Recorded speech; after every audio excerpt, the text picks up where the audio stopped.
The year is 1938, and the whole world is on fire.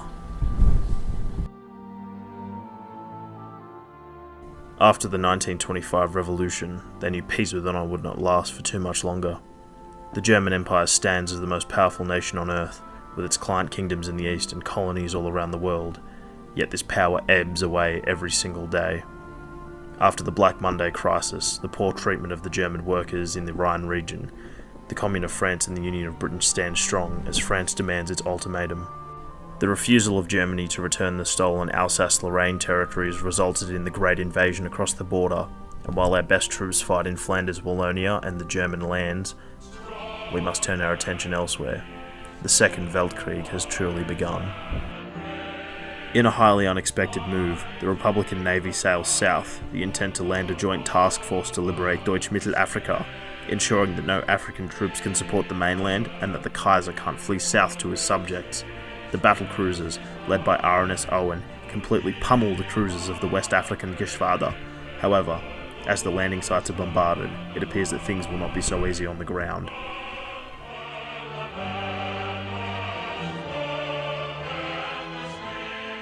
With the best troops occupied in Europe, the British could only afford to send some of the older models of tanks, as well as some volunteers from the combined syndicates of America, who themselves were embroiled in the Second American Civil War, claiming hundreds of thousands of lives. The British and American forces led the attacks on the coastal positions, themselves defended by somewhat outdated German tanks, Kavallerie-Panzerwagen 2 and 3. Although taking heavy casualties in the initial stage, the British attacks were quite successful regardless, moving on and securing the landing site, although not without a lot of time and heavy fighting.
With the British and American forces capturing the coastal defences, it was clear that it was time to push into the heartland of Deutsche Mittelafrika and bring Hermann Göring to justice.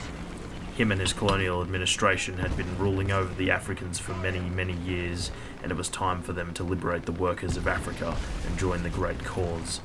However, it would be a difficult task traversing the desert, especially with enemies on all sides.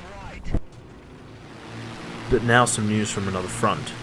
The Republican Air Force has taken up the duty of pummeling the Germans from the sky. Indeed, the strategic bombers make short work of the German factories, and the fighter pilots in battle in the sky, with the Spitfire providing a slight edge over the other German aircraft.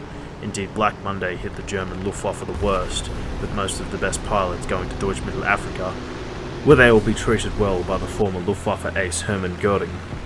Indeed, the Spitfire provides a massive edge so that the international forces will not worry about being bombarded from the sky.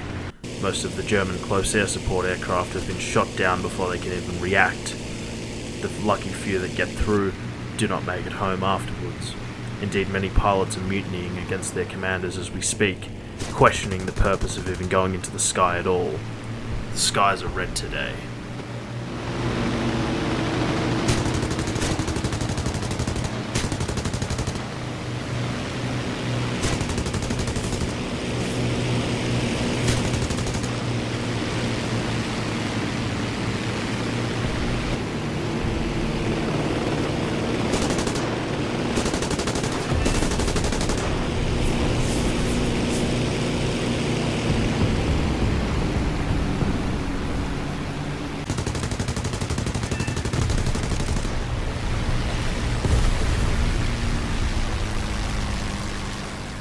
As it is above, then so it should be below, but that is not always the case.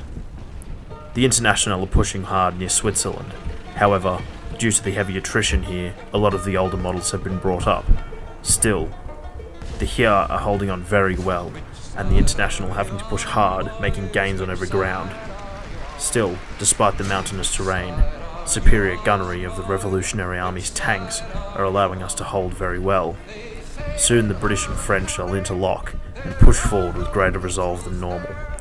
Even if the French are not as present at every battle as we are, the French strategy of levée en masse is proving highly effective, pushing the German forces all the way to the Rhine River.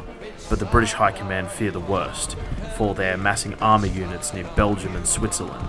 They fear that the German army may be attempting to cut off the International forces on German territory, encircling us and destroying us, and imposing harsher terms than the First Weltkrieg. This cannot be allowed to happen. We are the workers, and we will unite and show them the light of our ways. We will punish the Kaiser for failing to let us go to the old colonies of the former empire and show them the way of the syndicalist values that we hold. We will punish the king for fleeing the homeland and forcing the others in the dominions to fall under his stead. We shall punish those who stand in our way, for they cannot possibly stop our might, and as our warpath rages on, we will liberate all those and unite the world under one worker's dream, for we are the Union of Britain, and together with all our allies, we shall show the world our way. We shall break the chains.